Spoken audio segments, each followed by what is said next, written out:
It said that Noach ended that Terach lived 205 years. In reality, he lived through almost the Akedah, not quite the Akedah. And the Rashi said that the reason he put it there is that people shouldn't think he deserted his father in his old age, whatever it is. Well, the thing is, we need a new timeline anyway. And we'll go according to Seder Olam generally.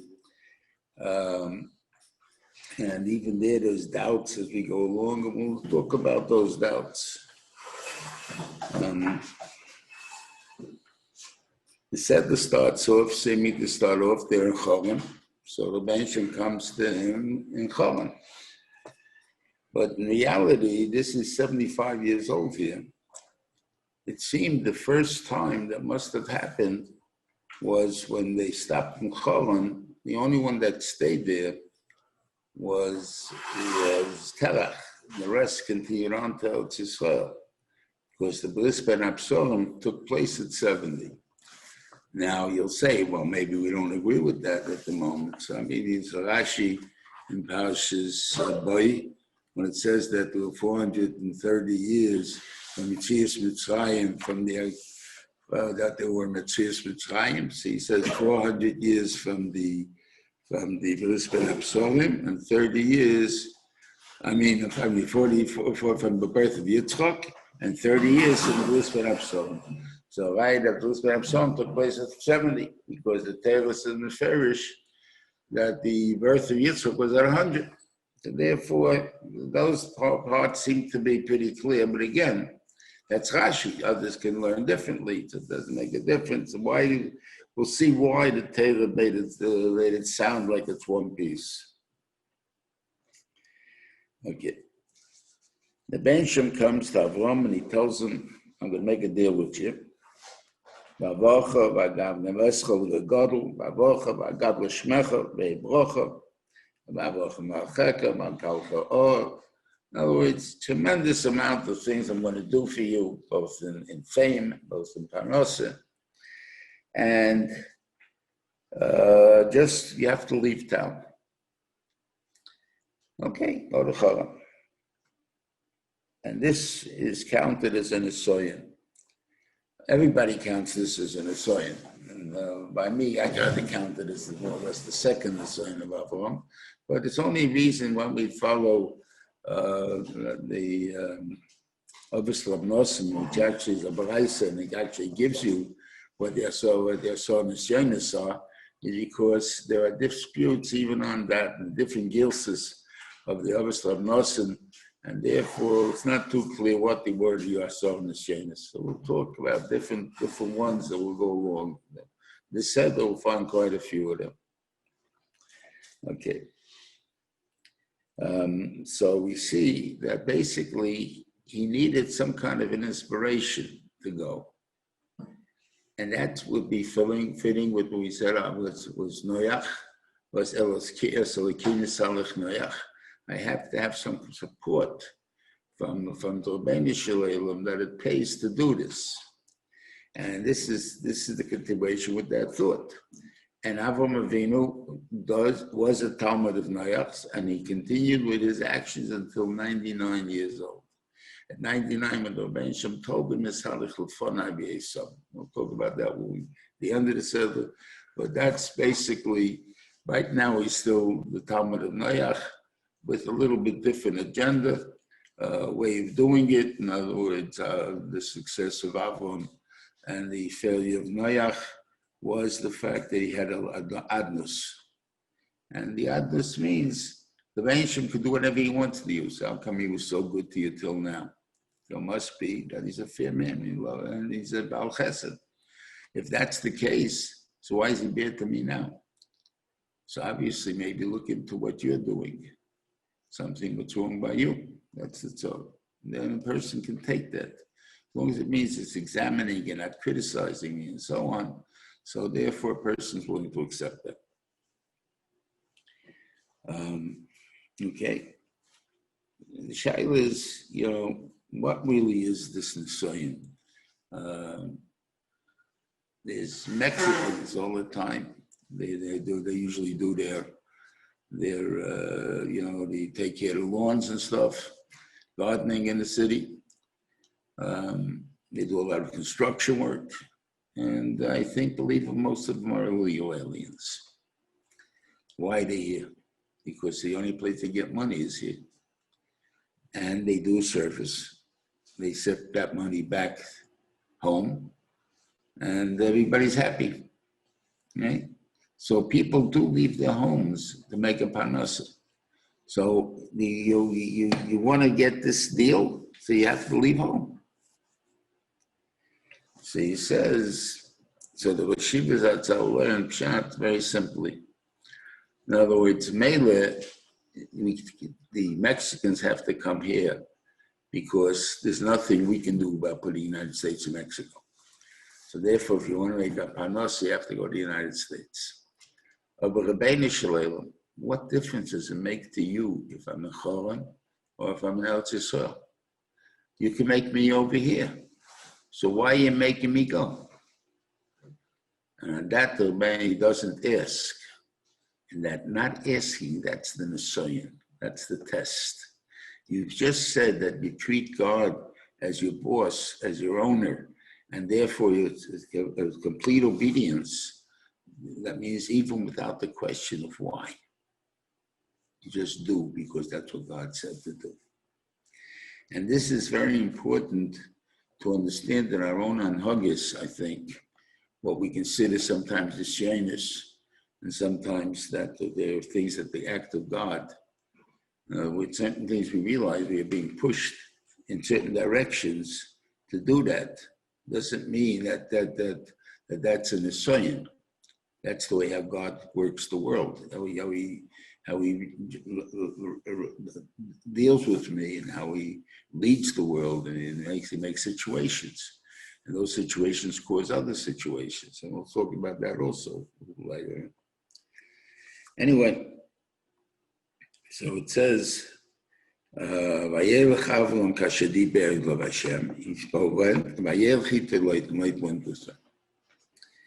then it says he's 75 years old. He took his wife Sorai, Shlit ben Aviv is called Chusham and called Nefesh Hashos B'chol. So basically, he's not very lonely. He's taking with him the whole yeshiva. Everybody's got is going with him. Okay, so that's so you don't have to ask the kashas, why am I going? We're not making a single migration. I'm leaving anything. I'm not leaving anything. I'm just leaving my father, who happened to be an Oived, and so is my brother Choman. So I'm not really interested in Choman. Lecha.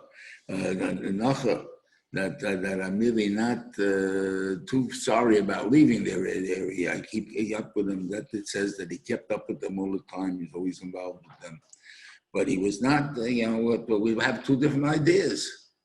So therefore, his leaving didn't seem to hurt him too much. Okay, so they come in out with Avram, and they finally got out to Israel. And they expect now that they're going to have that slacha, whatever it is the Rebbeinu is holding for him, the D. And again, it keeps going more south and more south and more south. It's an interesting thing I just came to a conclusion about. It says, "Vayiven sham mizbeach Hashem." He built a mizbeach, right, and that was in wherever it is, and he turns to it the same place. So we normally would assume that he was makrav korbanos on it, right? Because what's a mizbeach, not for korbanos. I don't know if that's true. There's a funny Rashi in Lech that says that he was standing by his mizbechos, the 7 mizbeachs that he built, and the Shavayel that he sacrificed on each one. And he's telling the Rebbeinu, the fathers of these people only made 7. So you have 7, I made 1, I'm equal to all 7 of them. And all they ever did was bring, Avram only brought 1 aisle. That was the Arba Akeda. So that means all the other ones, there was no Kabbanis on. Otherwise, he should have said, I sacrificed the equal Kabbanis. He doesn't say that. So then what is a Mizbeach? A Mizbeach is a purpose to show the purpose of a person is to keep growing. That's all. I know it's putting down my goals, my credo, whatever you want to call it, wherever I go to announce it that's my purpose in life.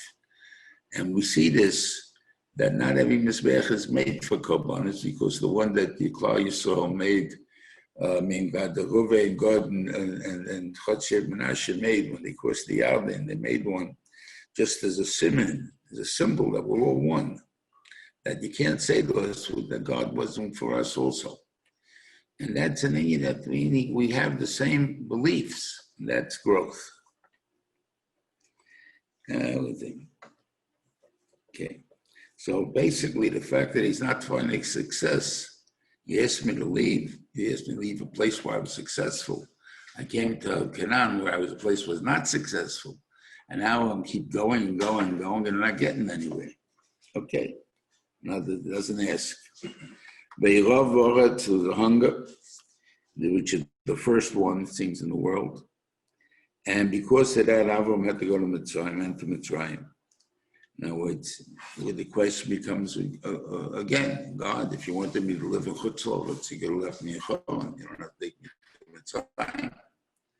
Right? So again, he doesn't ask that, which is not in the sign of him.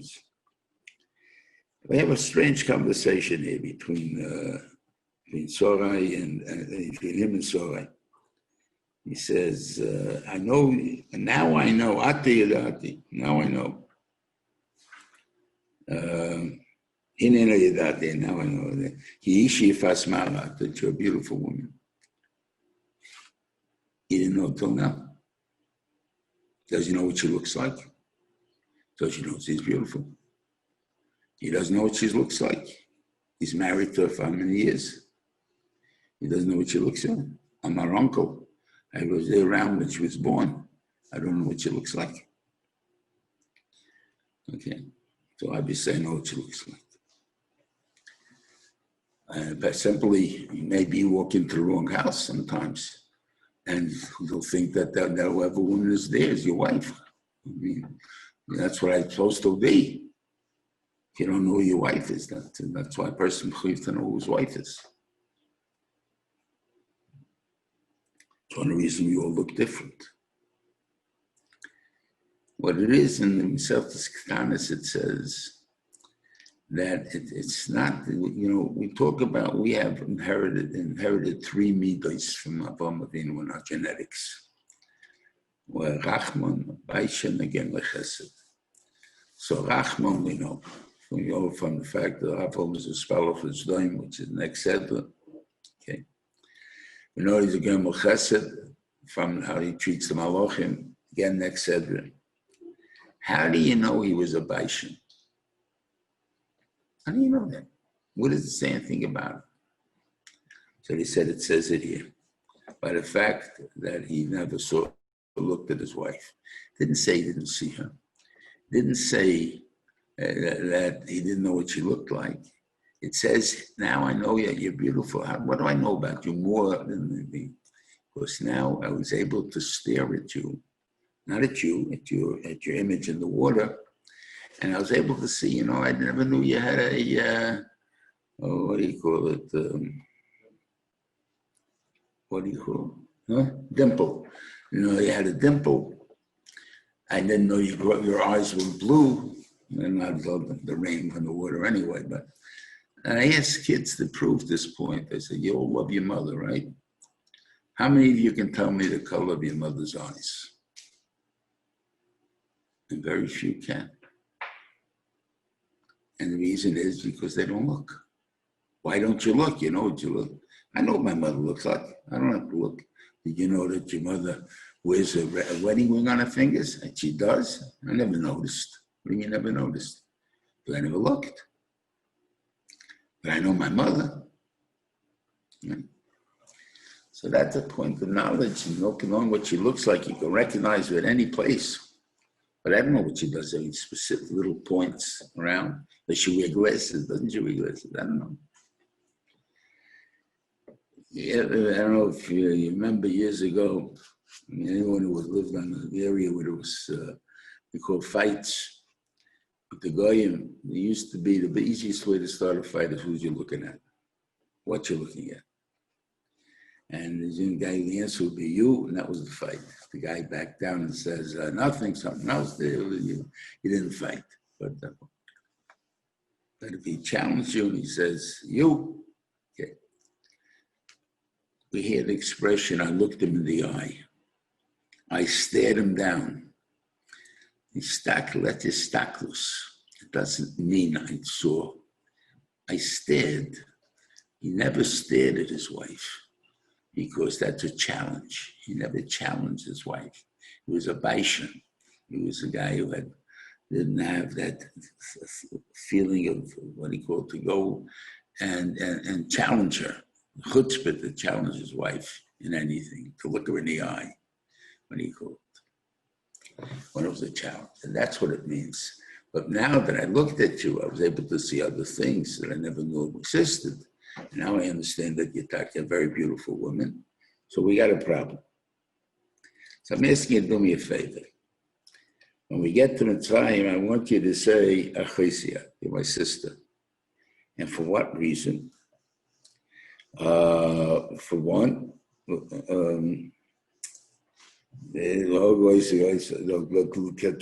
kill me and keep you alive. So what should I do? I'd say you're my sister. They'll do great favors for me because of you, and they'll keep me alive. So, hey, if you're worried about your life, the first thing you should have said, and they won't kill me. The first thing he said is, we make a lot of money out of this if you're my sister. This is a good deal we're coming down to. Now, why does he have to do God paying promises to him? Yeah, but I have to do a little shtadlus. He has to do it. He doesn't make the money to fall down from the heavens. So he's going to do this shtadlus. I'm going to say, what's he going to do? He's going to come in then. Okay. So therefore, because it is, I'm not too convinced that he didn't make it possible for them to find her. I mean, in other words, if I want to camouflage somebody, so what I would do if I want to make a beautiful woman look not beautiful, put some cotton in her cheeks, put her a pair of glasses, ugly glasses,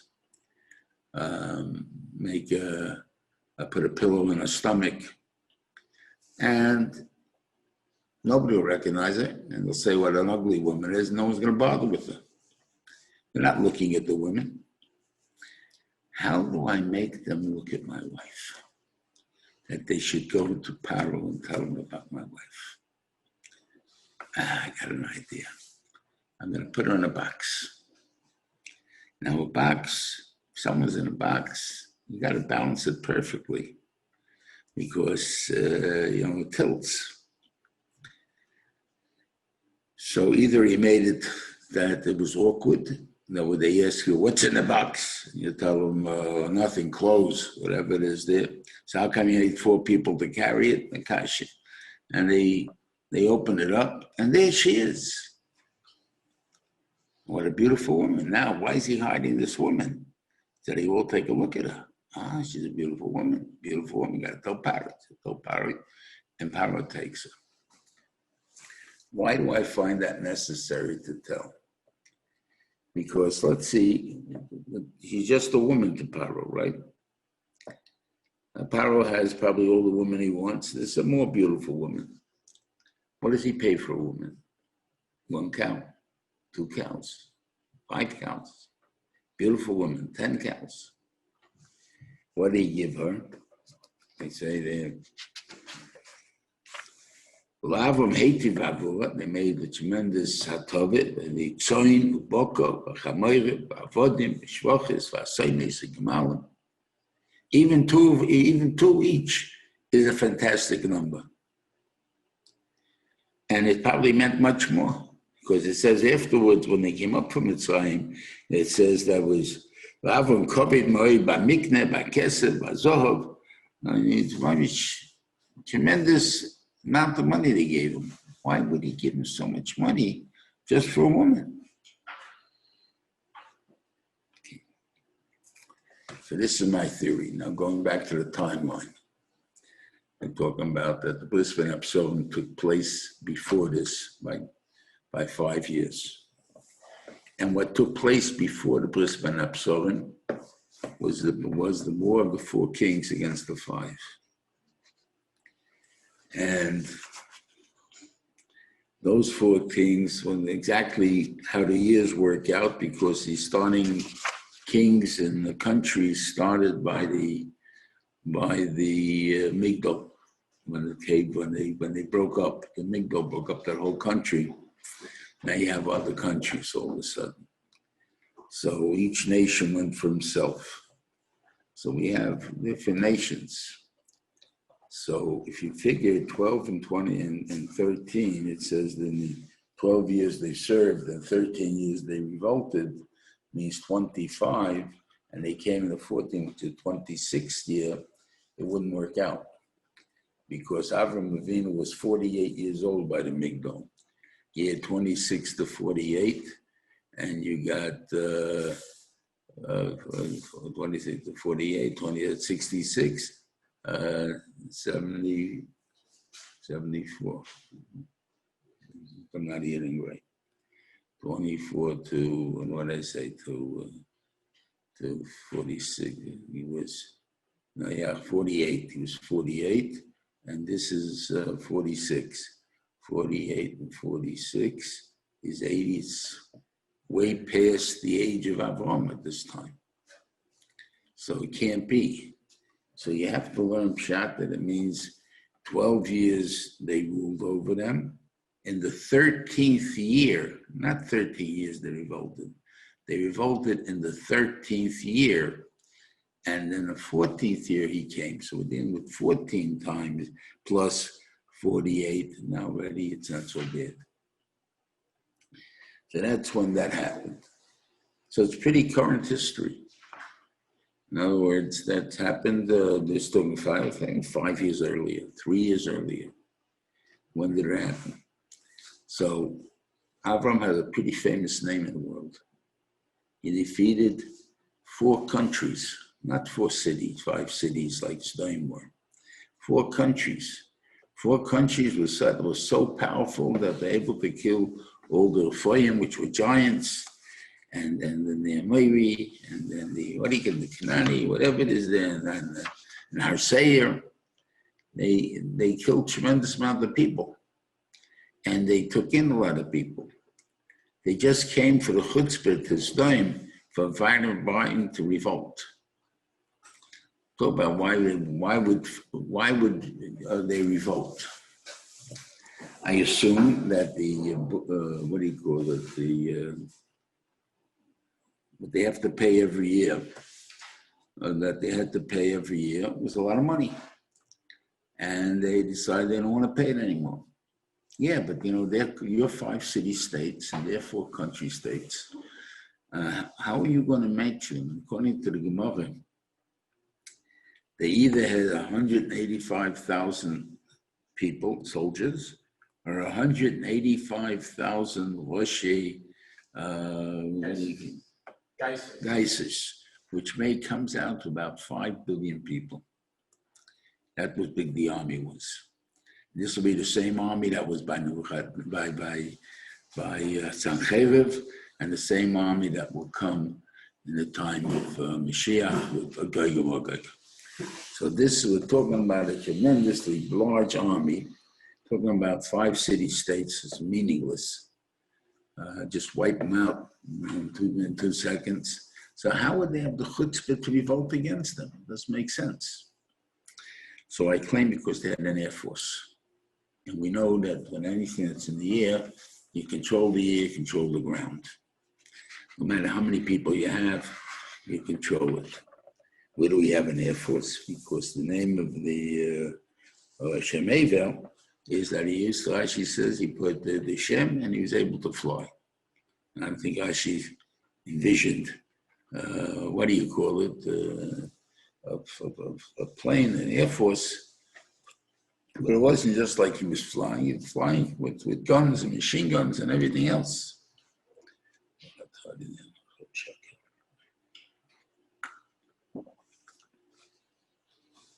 That's why they revolted. They figured they're going to win. Didn't work out that way, but that's what they figured. Lech's captured. Avram chases after them, kills them all.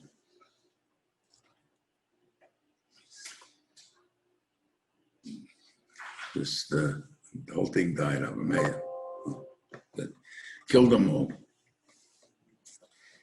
And he took all the booty they had. Melech Stein says, give me, give me the people, you keep the money. First of all, I don't like you make deals from a guy who doesn't have any power. It's very strange. But whatever it is, I'm willing to make the deal with you. So Avram says, no, you take everything. So he gave him everything. He only gave him what he took from Stein. What about the stuff that they came, their own army came? We have soldiers in their time, they came with avodim. They came with property. And if they're like Mitzrayim, that they took all their jewelry and everything else when they attacked and went to war. So they had that also. And what about the booty they captured from all these countries that they captured? So that's added on to the thing. So all they gave them back was dimes, what they took from Stein. But the stuff from all these countries and from their army itself, that he kept. So now Avram Avinu is in reality the richest man in the world. The richest man, and also in a way, the most scared man, the most fearsome person, because they all knew what he did. So everybody is scared of him. So he's got a tremendous amount of stuff. So now he's going down Mitzrayim. So he knows that in Mitzrayim, they may want to kill him for his wife. How would they kill him? He's the most strongest person in the world. Very simple. You're a guest by the other person. The way they can stab you, they'll put poison in your food. There's no question how when you're in somebody else's house that they can kill you. So therefore, he was afraid they can kill him that way. On the other hand, Paro, when he found out it's his sister, said, I can make a shidduch here with the strongest man in the world. And we'll have such a monopoly, we'll run the whole world up. So him and me. So I got to make him I got to give him a nice nodding for his sister. And he poured in all that stuff and he kept giving money. Why? Because that has to be something decent for the most strongest man in the world. That's why he gave him all that stuff. He doesn't take it back because he's afraid of them. But that's why he gave it to him. And I'm sure he didn't do it because of saying efficiently because of your wife, but whatever. And that's why Lech also got, because Lech is the younger brother, so he also got love. So this is what happened. So that answers that question. It also answers a secondary kasha. Again, according to the way we set up, that they all had a lot of money, and the Lech and the Avram couldn't get along. So because of that, there was a fight. So Avram Avinu tells them, what do we have to fight about? You pick out where you want to go, and I'll go where I'm going. No, they're ready to break up. Right? So he says, this when they went to Stein, and then you have the war. So that's what you're talking about. Okay? Now, first of all, why would Avram go to war to save Lech, who was his nephew, but who he just kicked out of the house because he's not good enough? Like, you're not meeting the quality that we have to start a religion. And why would take on impossible odds? I mean, whatever it was, 2 people or 318 people, it doesn't make a difference. You're talking about even if we'll go for 185,000, the army itself, not even talking about Lech Lech. So it's 185,000. It's a suicide. So why are you going to war? What's the mitzvah? Who told you to go to war? Right? And if you die, look at all what's going to die. So I would think this is what he thought, that in reality he feels he needs light. Why does he need light? Because light's been training under him all the time of the Nefesh, and he went with him. And I think the reason that maybe light, I guess, misbehaved, if you want to call it, in the argument, is because it says first, Vayelech Avram, Avram went, Light went independently, but he's going with him. So like a partner now. On the other hand, it says, he took his wife, and Light. So he really wanted to take him as a Talmud. But in a Talmud, there wouldn't be any trouble. But he took him as an equal. Or at least he went as an equal. You may have taken me as a Talmud, but I went as an equal. And in that way, I have my opinion, you have your opinion. So therefore, he was able to separate from him.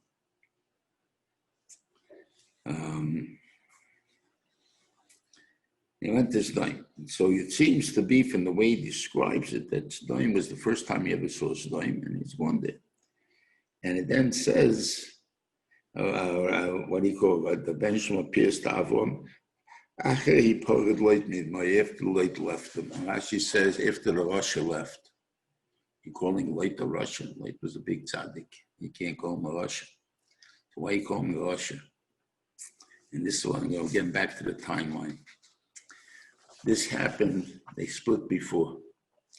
When they went down unsuccessfully, they may have split. You don't do what you think you can accomplish, I'll go my accomplish. And maybe he picked to go to Sdoim. He figured that would be the easiest place to drum up business because they're the most Fadovana mention in the world. And therefore, they'll probably want to come from and join me. So he went there. That's not what happened with Stein because obviously they weren't interested, right? And Avram was in regular country, and then he gets captured, and at that point he's still thinking that the Light is going to be his Yairish because he has no children. So who's going to take over the religion? Light. How are you going to attack such an army as that? He says, hey, without Light, the religion dies. And the Reuven wants the religion. And we saw what he did for me in Urkaznim. He saved me an impossible thing. I was in a Kivshaneish. I was bored. I had fire all around me and didn't bother me. Didn't have any effect on me. So the Reuven can make anything happen. That's the case to let me win too. Or at least I'd save Light. And that's what he went in to save Light.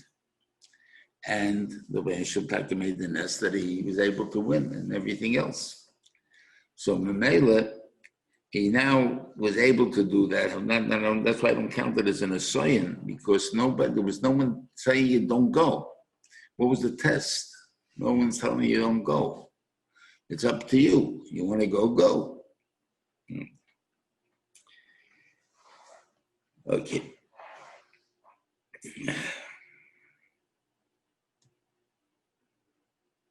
So that's so now the first time Lech was a tzaddik, and then after saving Lech from Sdoim, they moved back to Choman, and there was a very successful in Choman. They have a nefesh also, and now the Reuven, whether it's a year or 2 years or up to 5 years time, told them, I want you to go back to where you came from, and whatever it is that's so.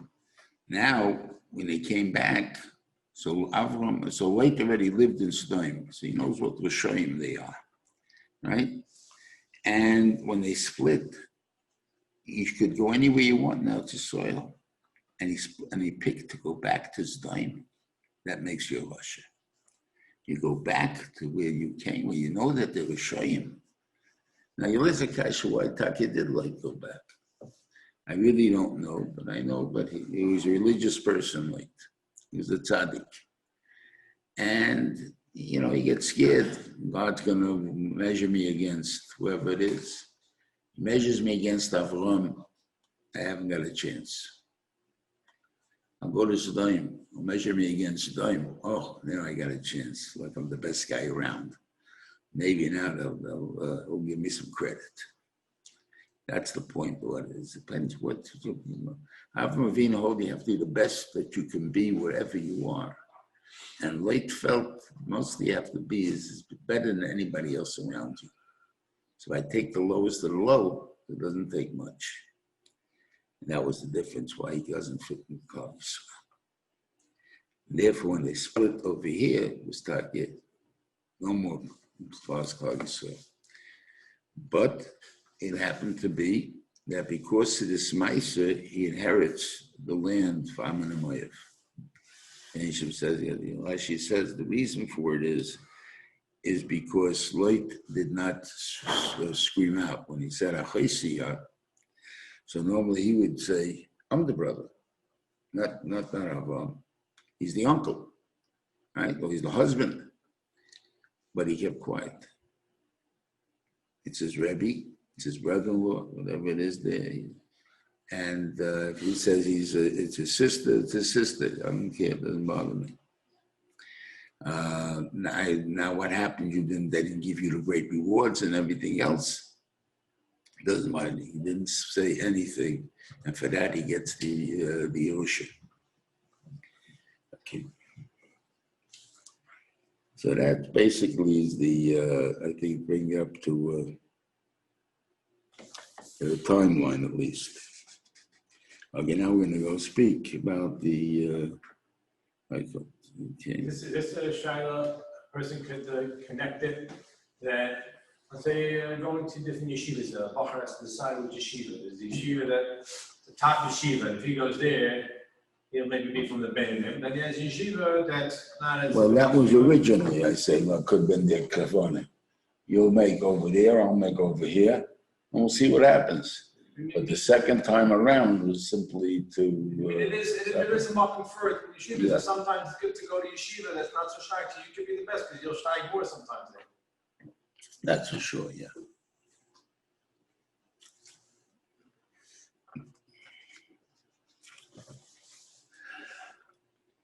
Now, forget that this happened before. It says, Acha hadvarim ha'ela. So what did he do when he finished with the war? He went to Melchizedek. Right, and after that, the thing and the Feinstein talks to him. That was all right after that was thing. So Rashi, when it says Acha Hadvarim, that means close. Right. There was before, just before. So in other words, the Melech of the four kings is just before the Bris Ben Absalom, because that's the start of the Bris Ben Absalom. And he says, what happened over there? The Ben comes down from him, and he says to him, I'm going to give you great reward. And he says back, Hashem God, what can you give me? I'm going to have no children. And the one that takes care of my house, that's the Mesig Eliezer. And Rashi says, what's the Mesig Eliezer mean? The Mesig Eliezer means he took from the Rebbe's Shiurim and he gave over to the Talmidim. Now, he was the middleman in giving over the Shiurim. That seems to be a pretty big job, and he can inherit me. Vayem Avram again. Vayem Avram without the Rebbeinu answering him anything. You didn't give me any children. It's exactly the same thing you just said a sentence ago. If you would have had it without another Vayemel, you can say, okay, he was from his aggravation, he said it twice. But he said two Vayemels, and the Rebbeinu doesn't speak to him in the middle. What's the two Vayemels? So the Shiva learned that it was a statement and a charote. The first statement was, religion needs a leader. Doesn't have to be my own flesh and blood. As long as he's a man that believes in everything that we talked about, and he's going to carry on in the right way, he's good enough. So Eliezer will be the good enough man. And then he thought about it, and he says, religion didn't last too long. Not by love, not by Odom, not by Noach. It lasts approximately 300 something years, and then it has no more power to go. If that's the case, what's going to keep my mind going? The fact that Eliezer is going to die when Eliezer dies, or his kid will take over, whatever it is. So again, the Rosh Shiva learned that there's a difference in who takes over. Someone has the same values as I have. It's not my Rebbe's Torah. It's my Torah. And to make it my Torah means I have to learn it and gather it. It's a dafka like this. We all do this. So you got to know the problem. You can see it in Rosh Hashiva Shiur. In Shabbos, if you want to think it's the Dibros, I think it's a 10th Shiur, I'm not sure, but or the end of Shabbos, and the first parak in Shabbos. Talks about the story of Chana.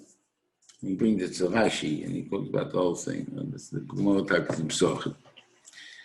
That the son of Rabbi Baba Chana asked him, what's the din on Kutach? And he said, then this was eating on Pesach. So he says, Machleikas Rabbi Yochanan. So what does that mean? What kind of answer is that? Chleis Rabbi Yochanan, you got to go l'chumah. So the rice is l'chumah. But I'm a Talmud of Rabbi Yochanan's, so I can eat it. You can't. I can. You just told me Rabbi Yochanan paskin is mutter, so why can't I eat it? Because for you, it's machlekes. By me, I have a heter because it's my Rebbe. Without being my Rebbe, I have no heter either. It's just an argument of two people just makes me a suffix. Since I don't know the answer, so I still. So this one, I'll tell you, says, they state in Mishnah Berurah is meaningless unless the guy was somehow the Mishnah Berurah's Talmud. Basically, all these books are printed already, Chazanish, or Shiva,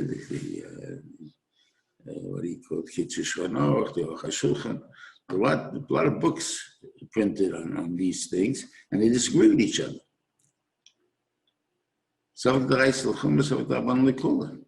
Now, if I only know one, so you can do what that says in that one. But the more you know and the more you gather and understand it's machlekes, you're going to have to go. So when someone makes a likut, and he puts all the shittas together, and we're telling the Raisa, it's a very dangerous thing because now a guy who learns it doesn't help him solve the problem. He just learned how many people argue on the problem. And the Blabis talks about the Raisa. So what makes it the ability to follow if I ask directly to the rabbi myself, or he's my Rebbe? Those are the only two things. He happened to say an additional thing, which is a very strange thing. And if you eat in my house, you can eat it too, because I have a right to feed it to my guests. You got a problem about eating it for yourself, but this is my psak. My psak is feeding it to my guests, and therefore I can do that.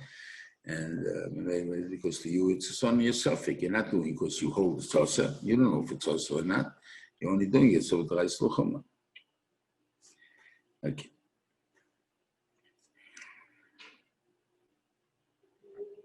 So therefore, it's important that you make it your Torah. Because if you don't make it your Torah, you're going to have so many sveikas after a while that for the guy that's going to be fum, he's going to go crazy because he can't possibly keep them all. And for the guy that's going to not go to cool all the time, he's going to be a shagitz already. So it doesn't make a difference. So therefore, you have to come make it your Torah before you can pass it. That's the hard part. And that will come by if it's your children. Guys all carrying on your ways, your thing. It's not just my teacher's ways. My way, my parents, it's my Yerusha. I inherited it. And I'll continue it. It's a different story. And when Avraham Avinu understood that, Reuven said, okay, now we'll go take you outside and take a look how I'm going to make you into a nation. And I'm going to spread your what do you call it? The whole world know who you are.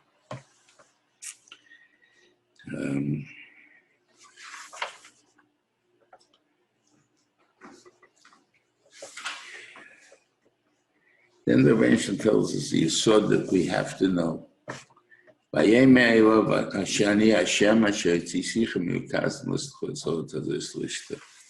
took you out of Ur Kasdim to give you this land.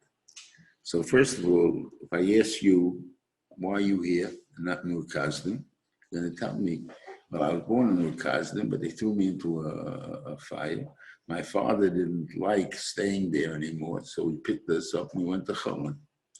Right? That's why I'm not in Ur Kasdim. No. I made you go from Okazim to Chol. I was the one that got him to put you in the fire, and the one that got you to this, and that made you upset, or your father upset, and he left Okazim. So always remember that if situations make someone have to change or do something, that's God making you do it. And in a simple way, if you would try to analyze them, you find that the truth is, if you look in your own life every single day, you become the biggest maimin around. It's not shaykh that you won't be. It's pouring rain. You just came out and you stood under an awning, right, to wait for it to stop. What made you stop under that awning? The rain, right? Who made the rain? God. So now you're standing under the awning because God made you stand under the awning. Who's there with you? Oh, there was this man I met from who knows what. And we happened to talk about learning, and he said to me, such a chiddush, wow, that's what you were there for, to hear that chiddush. Or to know there was someone around. Or I saw a poor person, or whatever it is that happens. This is a way. Or it just delayed me 15 minutes, and because of that, I came 15 minutes late to wherever I was going. And because of that, I met something happen to me. You have to always remember what causes things in order to have that recognition that it's my Kodesh Baruch Hu. It's not that I just met somebody. It's a result of some actions that happened before. So anyway, so he says at this time, who is he going to give out his soil to? To Avraham, right?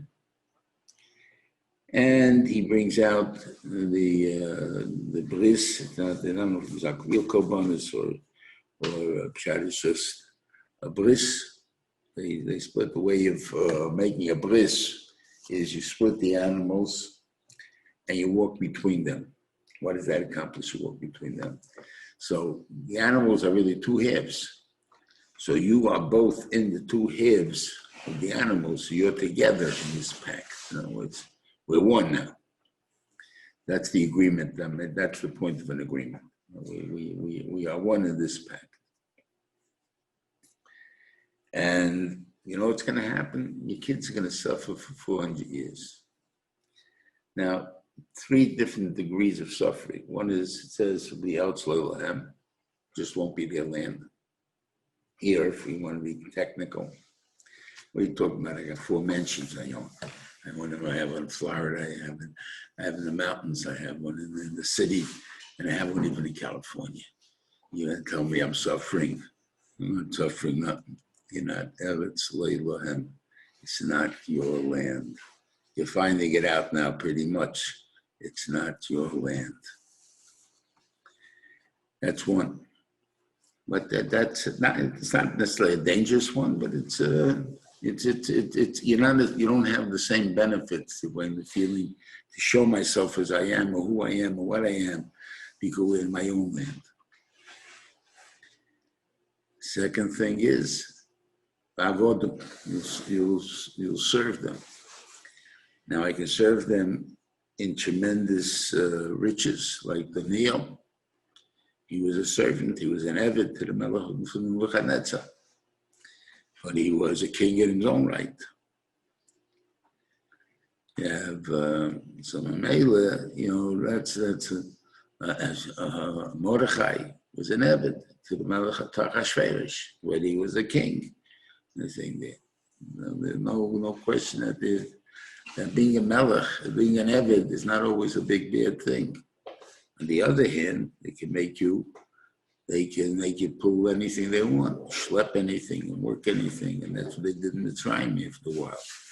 In the beginning, Taki Yosef was a big shot, but after that, it fell apart. And the next one is the Inoisam. They actually will make you suffer. And that happened in Mitzrayim.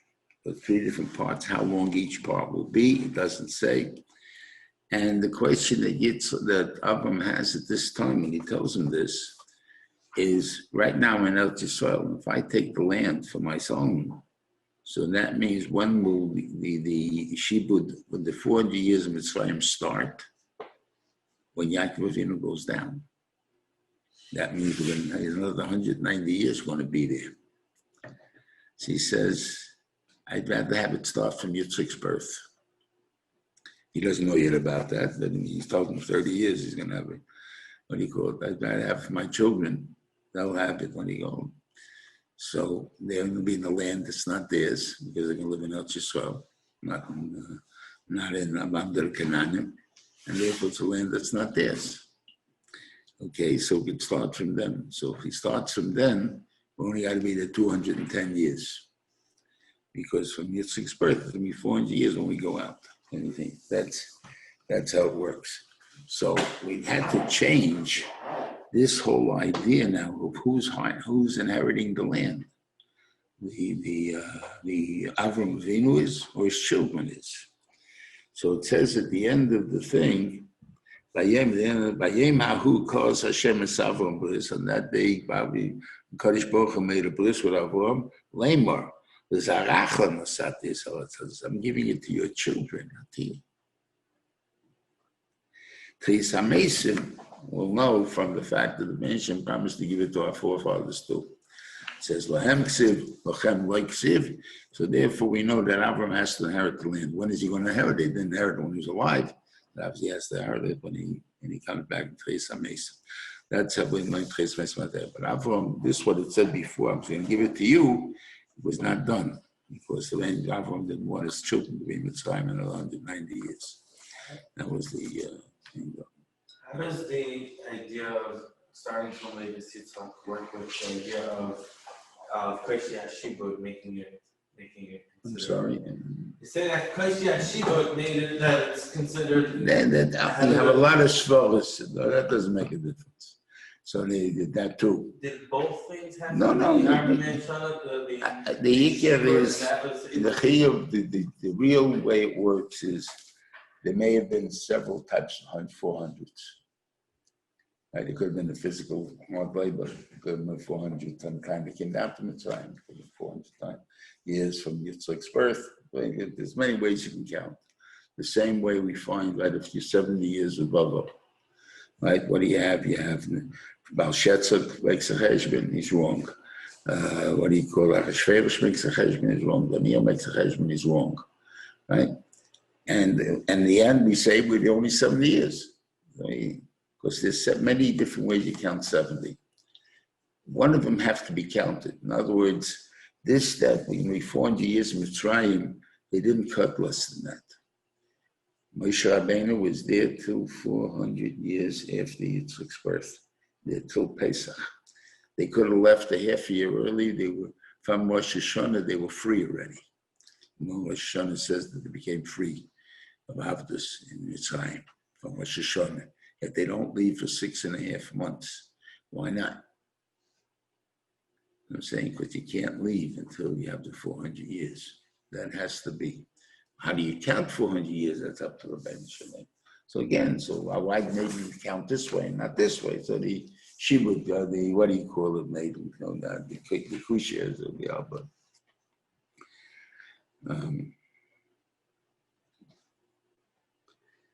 Okay, what am I going to give you? I'm going to give you 10 lands, right?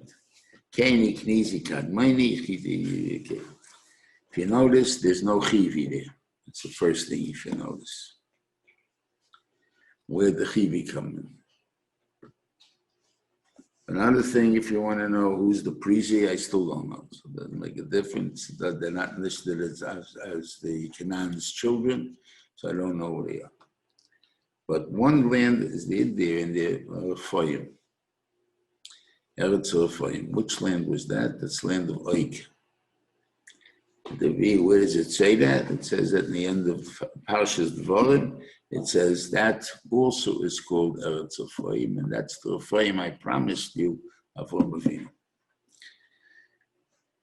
Now, who the Keni Knisi Kadmoni? So they say that's Losid Lavai, that's Esav, Ammon and Moab. So to get their lands, we have to wait until Losid Lavai.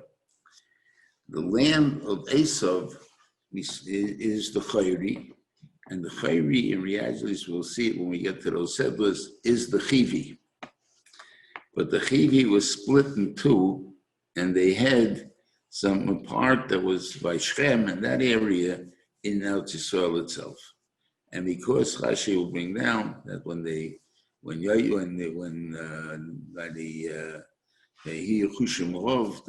rich, they couldn't live together.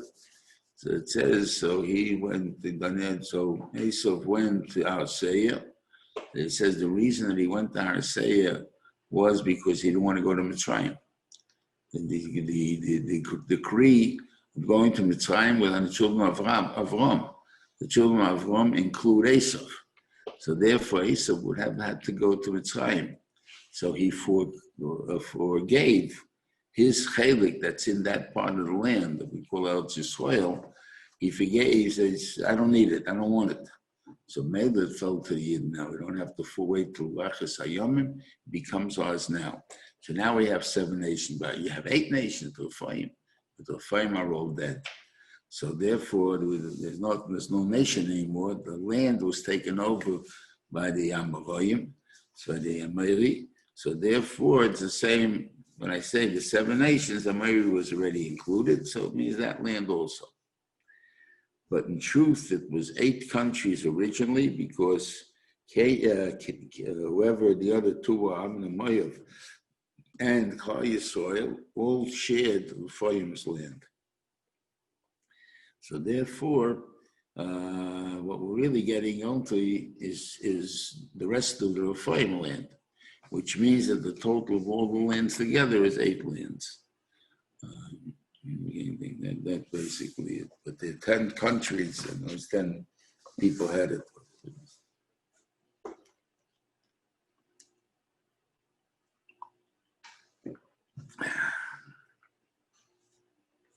There's one thing about tefillah, because this I think is important. Hagar is running away from Sarah, and she meets a malach, and the malach says, go back, where you going? And she says, I'm running away from my Gevilti, Sarah Gevilti. Says, go back and suffer tachas yadeh, masani tachas yadeh.